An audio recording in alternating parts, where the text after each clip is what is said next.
हाय friends, सलाम नमस्ते, welcome back to my channel. सुबह हो गई है मामू और यहाँ हम बिस्तर से उठ रहे हैं, नीचे खिसक रहे हैं धीरे धीरे।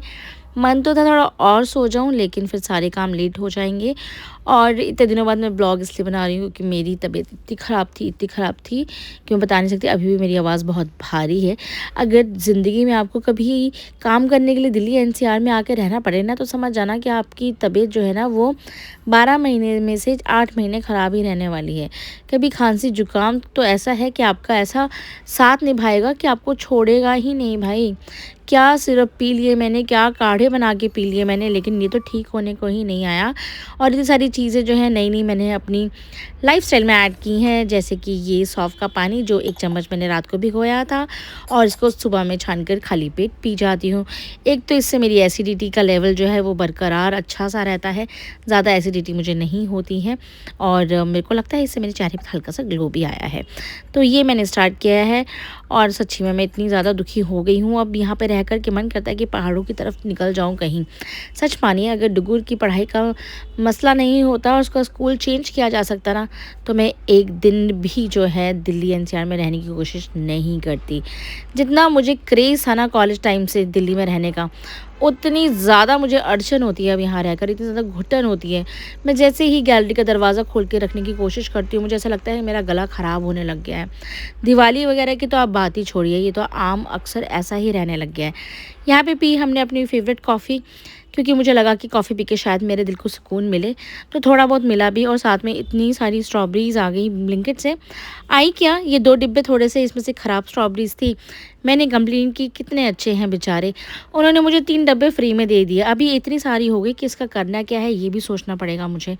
खैर, इसका तो सोचेंगे कुछ ना कुछ। स्ट्रॉबेरी का तो बहुत कुछ बना सकते हैं आप, स्ट्रॉबेरी शेक बना सकते हैं, पुडिंग या डेजर्ट बना सकते हैं, साथ में चीज़ केक भी बना सकते हैं।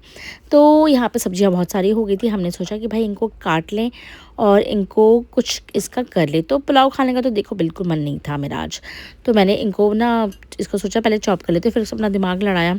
चावल जो थे वो कल के थोड़े से बचे हुए थे, तो हमने कहा फ्राइड राइस बना लेते हैं। साथ में इसमें शिमला मिर्च डाली और इसे फटाफट से हमने चॉप कर लिया। अब था जी ये प्रॉब्लम कि हम जो हैं इसमें इतनी सारी सब्जियां डालने चाह रहे थे कि मन बस ऐसा लगे कि हमने फ्राइड राइस कम खाए हैं, हमने सब्जियां वाली फ्राइड वेजिटेबल ज़्यादा खाई है। क्योंकि मकसद तो यही था कि भाई सब्जियां खाएं और खूब खाएं, ताकि थोड़े से पतले भी रहें, कमर का जो है अपना साइज़ है वो हमारा कंट्रोल में रहे, बढ़े ना। तो भाई हमने यहाँ पर चला ली अपनी मशीन और इनको बारीक बारीक कर लिया। जब से जीवन में मेरे वंडर शेफ़ का ये चॉपर आया ना, सब कुछ इतना आसान लगता है।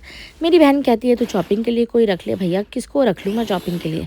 कोई भी आएगा तीसरा बंदा गंदे वंदे हाथ लेकर, नाखून पहले तो चेक करूँगी मैं, साफ़ सफाई चेक करूँगी मैं, नहाई है कि नहीं नहाई है ये चेक करूँगी। इतने में तो मेरा दिमाग आउट हो जाएगा और शायद उसका भी आउट हो जाएगा, और वो काम छोड़ के चली जाएगी। तो इससे पहले कि वो काम छोड़ के जाए, तो मैं ये सोच रही थी कि मैं जो है वो अपना काम स्वयं करूं और किसी पर डिपेंड ना रहूं। तो यहाँ हमने किए हैं प्याज अभी हल्के से फ्राई।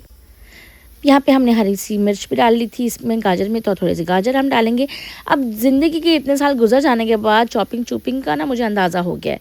ये 100 ग्राम ये डाल लो, 100 ग्राम वो डाल लो, इन सब से मेरी ज़िंदगी नहीं चल सकती है। जितना मेरे को अंदाजे से पता होता है, मैं उतनी उतनी सब्जियाँ डालकर जो है यहाँ पे फ्राइड राइस बना रही हूँ। और सच मानिए, ज़िंदगी का एक जब आप फेज़ कंप्लीट कर लेते हैं ना, आपकी उम्र बढ़ जाती है, साथ में एक्सपीरियंस भी बढ़ जाता है, तो फिर आपको ये नापा नपाई वाला काम जो है ना, ये चलता नहीं है। आपने सीधा जो है अपने हिसाब से सब कुछ करना होता है। और सही बात मैं बताऊं, ये तो सब्जियां हैं, मैं तो नमक और चीनी भी कभी जो है वो नाप के नहीं डालती। मेरी आदत है, जब अब पता है भाई कितना नमक डलेगा, कौन कितना नमक खा सकता है, कितना खाएगा। यह हमारे चावल बन गए थे और बहुत ही ज़बरदस्त बने थे। इसमें थे 40% चावल, बाकी सारी सब्जियाँ।